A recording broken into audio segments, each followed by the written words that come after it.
Two balls and a strike to count on Taylor.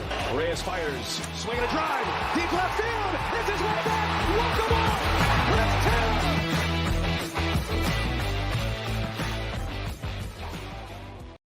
What's up, everybody? Welcome into DodgerHeads, presented by DodgerBlue.com. My name is Jeff Spiegel, joined today by Rob Hill, Dodgers Director of Minor League Scouting. Rob, we appreciate your time. Excited to talk pitching, some prospects with you, but we'll check in. You're down in Arizona. How are things going down there? Going well, Jeff. Going well. I appreciate you having me on. Really looking forward to chatting today. So, yeah, things are going on.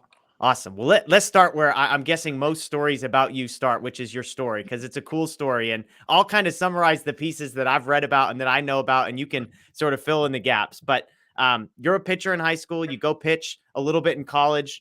You're sitting low 80s, 81, 82, 83, somewhere in there. You're looking for help. You end up at Driveline before Driveline is Driveline, and before Driveline is kind of cool. Within a month, you're touching 89. You graduate college, you take some time off, try and figure some stuff out. You drop 50 pounds, you start throwing again, and then you're touching 95 miles an hour. So help me, what am I missing there? That's an amazing story, and obviously central to how you ended up where you are today, but fill in some gaps there for me on that sort of stuff. Yeah. I mean, you got some good stuff there. That's pretty close to kind of what happened, but I would say, like you said, I was really bad my freshman year of college. Throwing 81, 83, also not in the strike zone. So not just poor velocity, but poor execution, poor command. So going to Driveline really helped turn that around for me. I was able to find the zone, find some confidence, kind of refine myself as a pitcher. And I was like, okay, there's got to be something to this. So continue to go through that. I hurt my back my sophomore year of college, and then ended up needing a shoulder surgery between my sophomore year and junior year. And that's when I transferred to Westmont College in Santa Barbara. So missed a year, recovering from my shoulder rehab, basically. Did basically Driveline protocols throughout the entire rehab. Didn't do like the traditional route. I would say I was kind of disgruntled with how my surgery and like rehab and that whole thing was handled. So I just decided to handle my own rehab and kind of ran through that. Come back my junior year at Westmont, sitting like 88 to 90, touch 92, end up having like a really good year. Senior year, some more, bad stuff happens. Don't really pitch very well or very much in general. And then, like you said, be kind of banged baseball for a while, like just went and was working at Driveline full time. One day, Ian Walsh, who actually we recently hired, who's here in Arizona working with me, me and him used to work together at Driveline. We had this long-standing bet from 2016 summer with a bunch of Driveline buddies, where it was basically the last person in this group has to get like the tattoo of the Driveline logo. The last person in this group to throw 95 has to get the Driveline logo tattooed. So Walsh gets up there on the mound one day, pretty much cold. He's kind of a psycho. Like he didn't really warm up. He just gets up on the mound and he's just throwing 95. And I'm like, when did this happen? Like, what's going on? So he's like, Rob, you got to go. So I was like, damn it. And I legitimately had not thrown in like probably 6 months. So I get up on the mound, start throwing, and I'm like, it's like 90, 91. And I was like, oh, that's like kind of cool. And then like later that night, I'm just like sitting at my house and I'm like, damn it, what have I done? Like I got the itch again. So that's kind of when I decided like, okay, I'm going to try to like figure out throwing for myself and see what we can do. So yeah. Kind of reframe the way that I thought about how throwing works, pitching in general, training, all those kinds of things, and ended up hitting 96, sitting around 95 about like 6 months later. So yeah, pretty cool. And then, yeah, so that's that part of the story, I guess. And then how I got along, or how I got, I guess, to the place where I am now was just working at Driveline after I graduated college in 2018, like I already said. And then Kenley and Kershaw came into the facility, got to work with those guys a little bit. Had been working with Alex Wood at that time. They had kind of been in communication about like, hey, you guys should go to Driveline and like Wood's guy that I'm working with. So I also got to meet Brandon McDaniel and Brandon Gomes, and then we kind of got to talk and noticed we had some similar ideas around things. And then they offered me a job, and that's how we're here.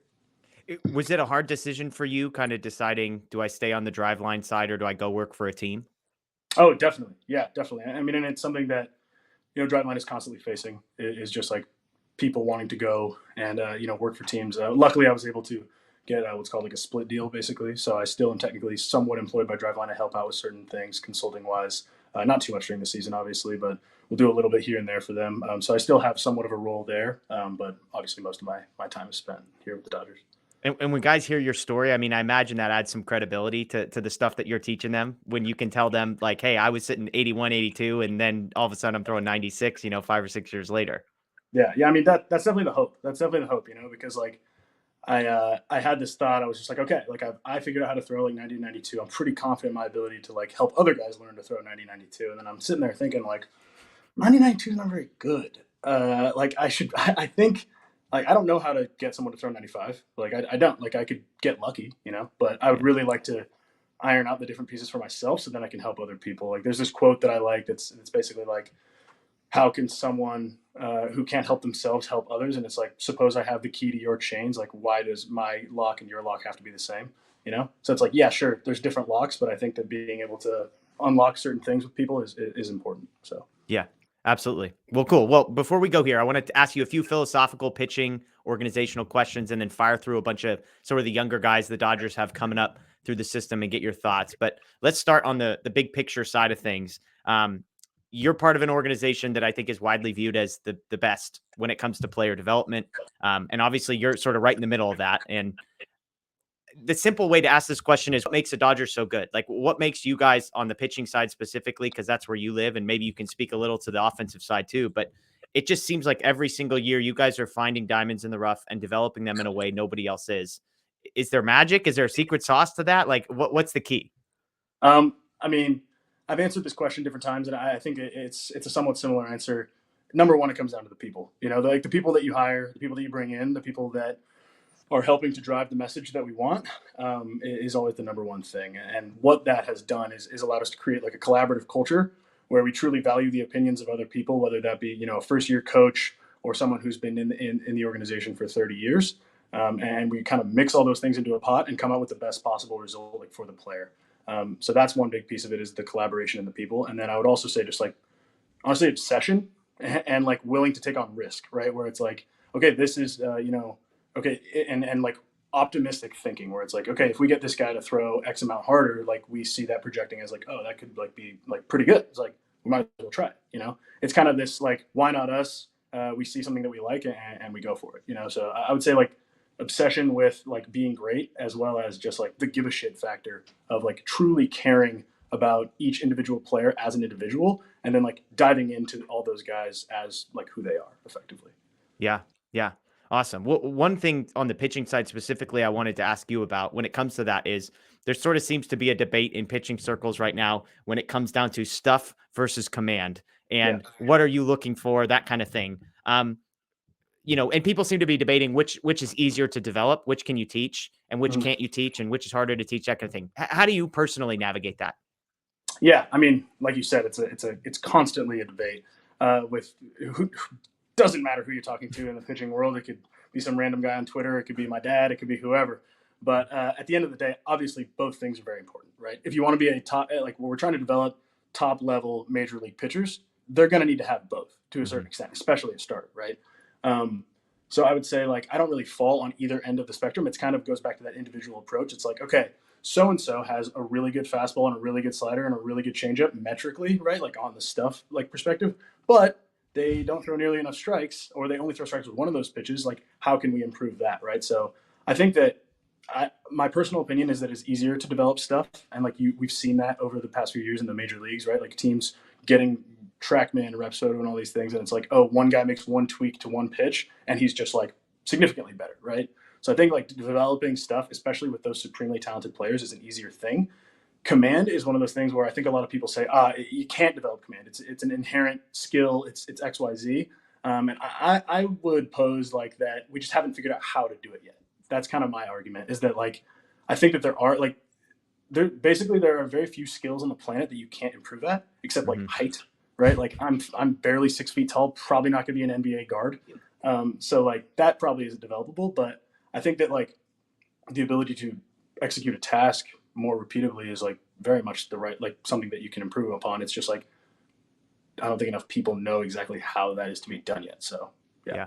Do you have a story that you think of when it comes to developing stuff? Like, is there a sort of a start to finish story that you can think of maybe it's an individual pitch or maybe it's an entire sort of arsenal of a pitcher, but a guy that you've seen go from, 0 to 60 essentially?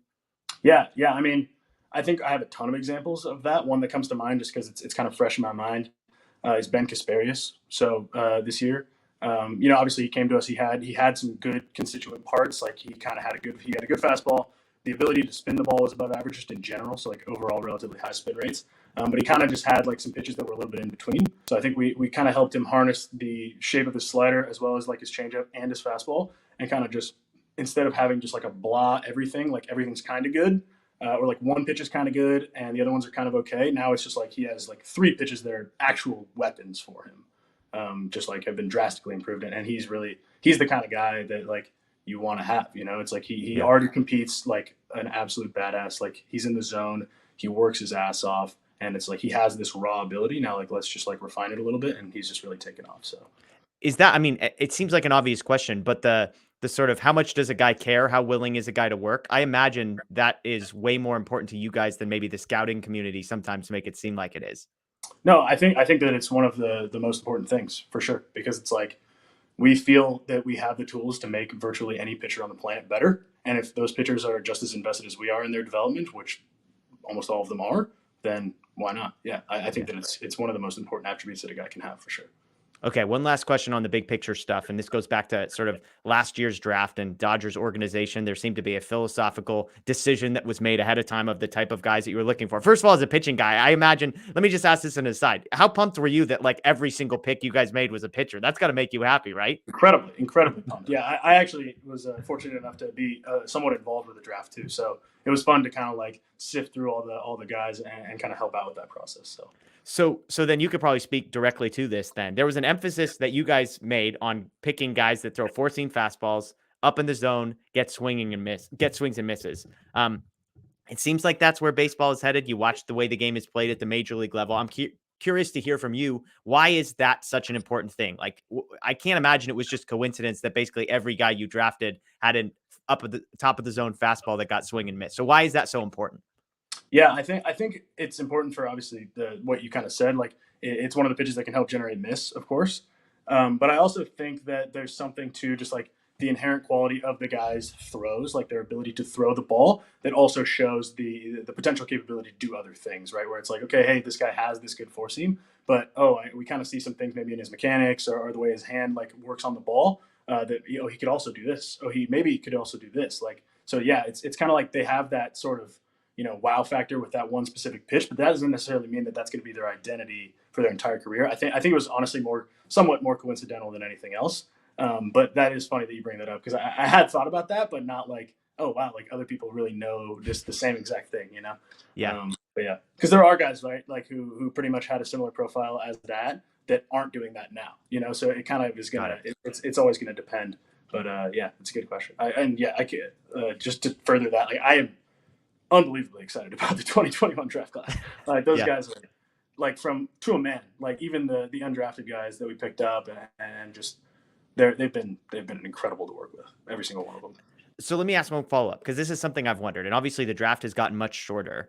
And baseball, as a sport that maybe the draft is covered way less than the NFL draft. I mean, by the time the NFL draft happens, it feels like you know exactly which 200 guys are going to be drafted. Everybody's draft board is like 75 to 80% the same. Baseball, maybe it's just because there's less coverage, or maybe there is just a dramatically larger variance because it's high school kids and junior college kids and the whole thing. Like when the draft ends, I mean, do you guys have guys on your board still that are like way up there? I mean, are we talking about guys that you're like, I can't believe this guy didn't get picked by anybody and we're going to try and go sign him now?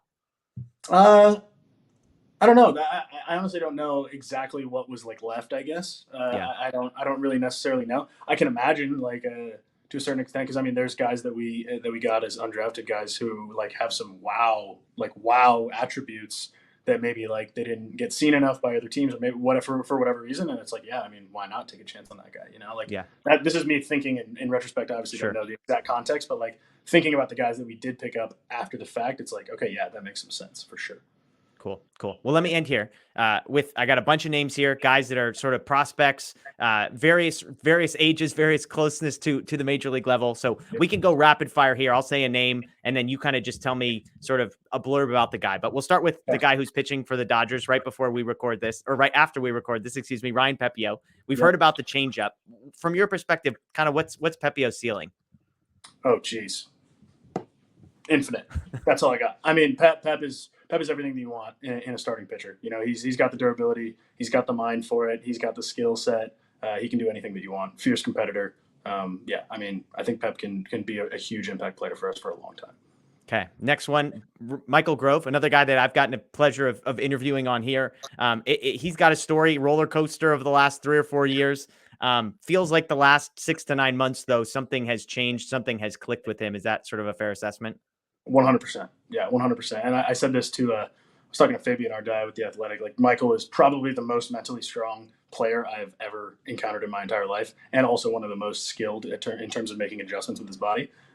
So yeah, I'm super excited about Mike, and like the fact that he was the first. I heard this after the fact that he was the first player that Andrew has ever brought straight from Double A to the major leagues in his entire career. I think that speaks volumes about Mike as a person and as a player. Yeah. Yeah. Okay, Bobby Miller. This is the guy that's at the top of most people's list when it comes to the Dodger pitching prospects. I mean, you could go a bunch of different directions, but give me your thoughts on Bobby Miller. Yeah, Bobby is. I don't even know how to describe Bobby.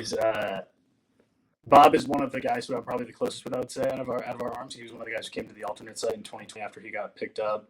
Him, Knack, and Beater were the pitching guys, the pitching prospects who came there after the draft. And so I was there with Don Alexander, our pitching coordinator of logistics, and Bob can do anything. That's like the best way that I can describe it. Like, he has reshaped his delivery, he has changed his arsenal, he has made adjustments day in and day out.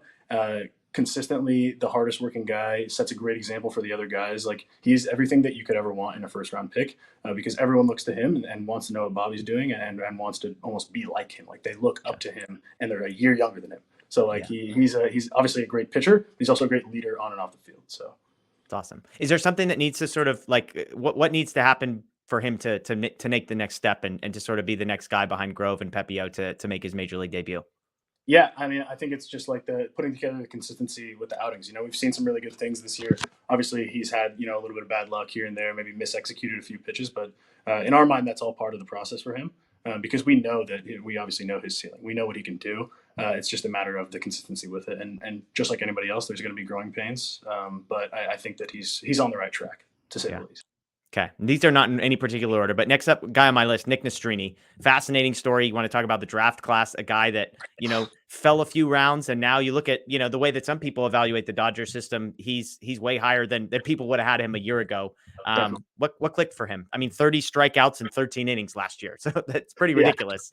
Yeah, Nick was another great dude from last year. Just like, he's I think a lot of it for him was like environmental, almost like a change of scenery sort of situation, where it was like, maybe he just gotten himself into a certain mental space, or like the training, or I don't know exactly what it was, but it seems like just the environment that we helped him create, the freedom of certain things like his throwing program and other things that he kind of just maybe had gotten a little bit too confined with for whatever reason, just really allowed him to like flourish. It's like we want to be active participants in these guys' careers, and we want them to be active participants as well. And so with Nick, it was like, hey man, like, have you ever like heard of how good your stuff is, like on TrackMan or like all this? Like, do you know anything about like these things? And he's like, oh no, like please tell me. And so a lot of it, I think, was just like awareness of how good he really is, and I think that helped give him kind of the confidence to go out there and do what we know he's capable of. So yeah.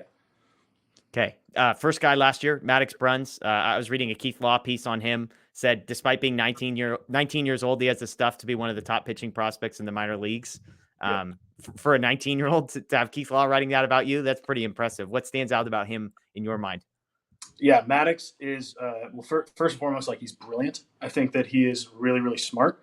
Sometimes potentially to his detriment. Like, we can have incredibly deep conversations about like the intricacies of like deliveries and things like that. Like, he has truly like mastered his art form, I would say, to a certain extent. Maybe not like in terms of the knowledge base of it, not necessarily the execution always. But yeah, I mean, I think Keith's assessment there was kind of what we were all thinking, but couldn't quite put it into words. But it's true. You watch Maddox throw, and sometimes it's just like, if you just transplanted this dude into a major league field right now and saw him do the exact same thing he was doing, like, that would be incredible. So, I mean, Maddox is same sort of deal. Obviously went through some growing pains last summer. Some people were questioning the command and the things like that. This year, he's walked a few guys here and there. But if you're looking at the misses, it's not the misses that he had last summer. It's not the misses that he had in 2020. It's like these fine, refined things where he's sequencing, he's pitching. He's not just overpowering high school kids with 97 like he was. So yeah, I think Maddox is another guy who's really on the right track, and like I'm over the moon excited about him. Curious question, because we're talking about one guy, Nistrini, who had been at college for a few years, and then Maddox Bruns, who's coming out of high school.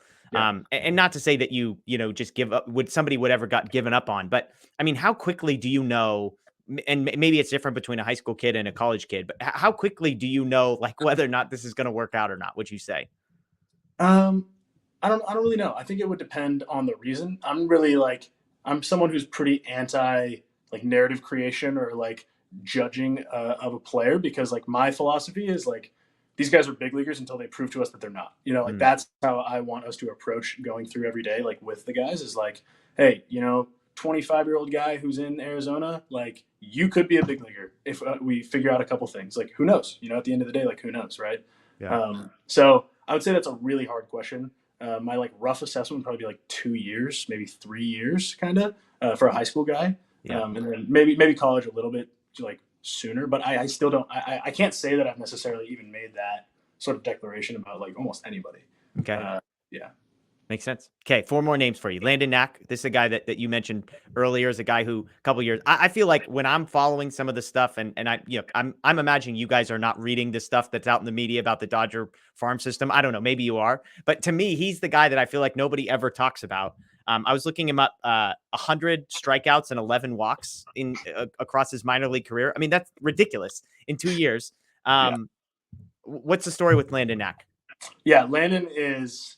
He's like the purest form of like a pitcher that I think you could ever like describe, right? Where it's elite ability to execute 5, 6, 100 different pitches while also having like elite stuff, right? Where it's like elite velocity, great movement on his pitches, all those sorts of things, and just like an FU attitude on the mound, and like a guy who's going to go up there and like shove it down your throat, right? Something cool about Landon is when he was a junior in college.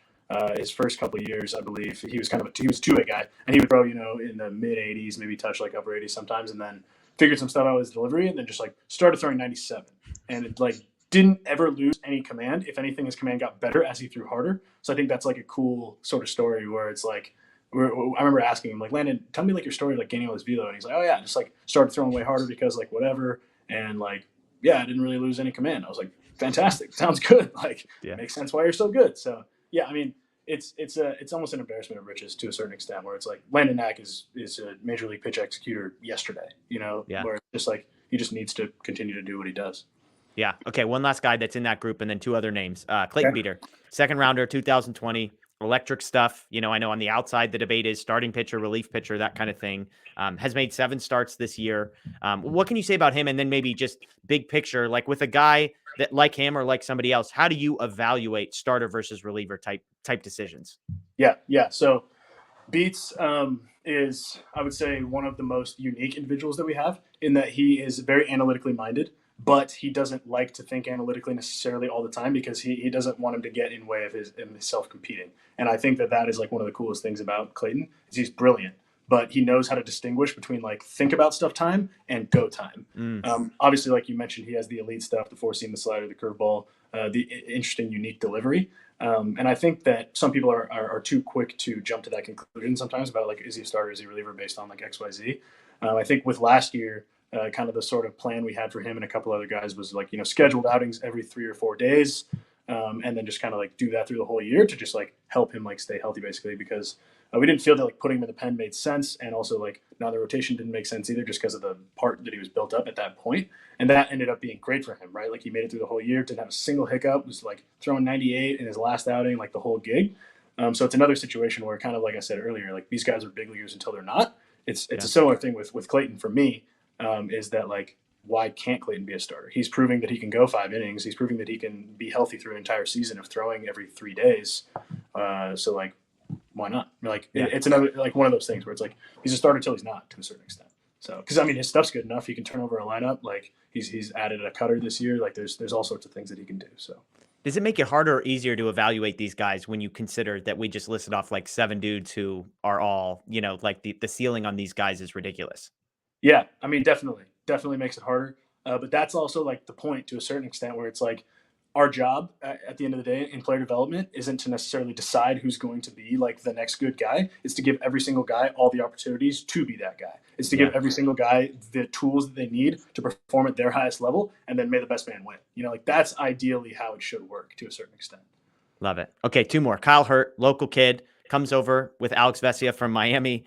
Big fastball, big changeup. Another guy that you sort of don't see mentioned all that much. But what should folks know about him? I mean, I get the sense that people sort of on the inside are pretty excited about him. Yeah. So one thing about Kyle, we've started calling him just Big Healthy, because like last year, obviously his last name's Hurt. He had a couple little nagging things at the beginning of the year, and I was just like, Kyle, I'm not calling you Kyle Hurt anymore. We're calling you Kyle Healthy. Like we're gonna put that out in the universe, and we're gonna let that go. So no, like you said, Kyle's a beast. Kyle's one of the guys who can turn it on, I think, better than anybody I've ever met. He's a goofy, fun dude off the field. Likes to have a lot of jokes, gets into arguments about ridiculous things like Pac-12 baseball. Oh gosh, but no, Kyle's a dog out there. I would call Kyle a dog, where it's like if you're getting in the box, like you're in for a time, because Kyle's going to come out with you 4 pitches that are better than probably some of the ones you've ever seen, and you're going to have to deal with them. So yeah, I'm pumped about Kyle. I think a lot of people are too, and yeah, that whole Great Lakes rotation and bullpen is just absurd right now.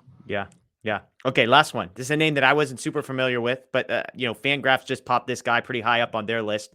19-year-old Edgardo Enriquez.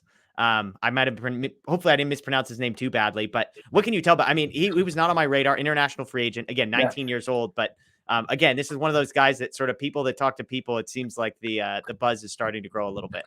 Yeah. Edgardo is he's a beast. That's like that's what everybody pretty much calls him. He's the beast because he's 6'6" or 6'5" or whatever, like 235, 240 pounds, just a huge kid.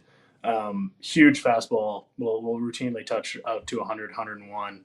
He's added in a slider this year. Last year in Arizona, he was just throwing basically fastball, curveball, sometimes changeup. He's added in a harder slider this year. That's been pretty good for him. Obviously being a young kid and trying to harness that huge body and throw strikes where he needs to. Sometimes he gets it in there, and he goes 4 scoreless with like 8 punch outs, and sometimes he struggles a little bit, and like that's not anything that I think anyone's concerned about, because it's like somewhat to be expected, right? Where it's like you think like, oh, sorry, this 19-year-old kid isn't like a major league pitcher already. Like he's gonna probably walk some guys, he's gonna hit some dudes, but he's also gonna show you why he is as good as he is, and so it's just lean into that, instill all the confidence we can in the world in him, and continue to push him towards what we think. But yeah, I mean, I know I basically sound like a broken record, but Edgardo is another guy to be very excited about. One person also that we didn't mention that I want to mention, because good. This was going to be my next question, is if there's a guy that I have not asked about, and you take as much time as you want here. Yes, Gavin Stone. Okay. Gavin Stone. I've said this to like 2 or 3 different people who I've talked to over the past few months, but like he is the guy that I don't think people give enough love. He just obviously graduated to AA. He's pitching better now than he was in high A in Double A over the past 2 outings. He's walked 2 guys in 10 innings and struck out like 16 in Double A for like just right now, right? Over the past 2 years, I think he's striking out like 35% and walking less than 6%. And he threw the most innings in our org last year. He's routinely 94 or 96, has a slider, has a changeup, has a curveball, throws all of them for strikes in any count. Like I think that just because he might not have like the stature or whatever, I don't know why, but I think that Gavin is like unbelievably good. I think that he is like knack level pitch execution with just like an absolute, like I said about Kyle Hurd, like he's just a dog up there. Like you look Gavin in the eye in one of his outings and you're like, okay, hey man, I'm going to be over here. Like you have fun with that. So no, I think Gavin Stone like people need to talk about him more. They need to go watch his outings, and they need to go see it, because he's good. He's really special. Anyone else? I mean, I know you guys are working with some young guys that most people aren't familiar with. I mean, any other names that you feel like deserve a little bit of love? Yeah. I mean, Peter Hubeck, our 3rd rounder from last year. He's getting ready to head out to Rancho here soon. He's looked unbelievable. And Pete, very similar to Gavin, is just like an absolute dog out there. Like he doesn't give a what. He's just gonna go and he's gonna shove it down your throat, and you're gonna know it. So I think he's going to be really exciting. Another guy who I have brought up to in the past, Jordan Leisure. He recently got promoted up to AA from Great Lakes. I think he's striking out like 50-something% this year. Seems good. He's given up a little bit of damage here and there, but like for first full year in professional baseball to be the first guy called up to AA of the 2021 draft class. I think that deserves some reward for sure. Ronan Kopp, another guy who some people have been talking about lately. I believe I saw the other day he leads all of minor league baseball in like strikeout to walk ratio, or like strikeout K per nine. It was K per nine. Yeah, just massive left-handed pitcher in Rancho, routinely 96 to 98. Has been up to 100. Yeah, so like Ronan, beast. But yeah, those kind of, I guess, the guys who pop off. Oh, and Emmett Sheehan. Sorry, forgot about Emmett Sheehan. Yeah, Emmett is in Great Lakes. Had a rough one the other day, but like he's another guy where it's like I don't think we've even begin to eclipse like how good he's going to be. I think he struck out like 55% last year, like walked a few too many guys, but like who cares? That'll get figured out. But yeah, he's another dude. So I mean, is that real quick? And I know I keep asking follow-up questions. Like, no worries. You care more about strikeout rate than walk rate? Like, is that the vibe that I get right there? When guys are young, are young, and also I don't think walk rate is always like the best indicator of like not throwing strikes, if that makes sense. Because there are just like other things that can like influence that, right? Like, okay, what umpire do you have? What's the like the count where you threw the pitch? Like, how is it being received? Where's the catcher? You know, like there's a lot of different things. Obviously, like the distance of the miss plays into it a lot, right? Yeah. Like if dudes are throwing it over the backstop and they have a high walk rate, it's like, well, yeah, you know. But I think that there's certain things that you can use basically instead of that. But I think that like one of the most tangible things that you can see is just like, does the person miss bats? Do they generate like outs not in play? You know? Yeah. Because like, what's the best way to like not give up runs? Don't let them hit the ball. You know? Yeah. Awesome. Well, Rob, you've been generous with your time. I appreciate it. Best of luck with everything the rest of the year, and hopefully we get a chance to talk to you again soon. Yeah. Thanks so much, Jeff. Appreciate it.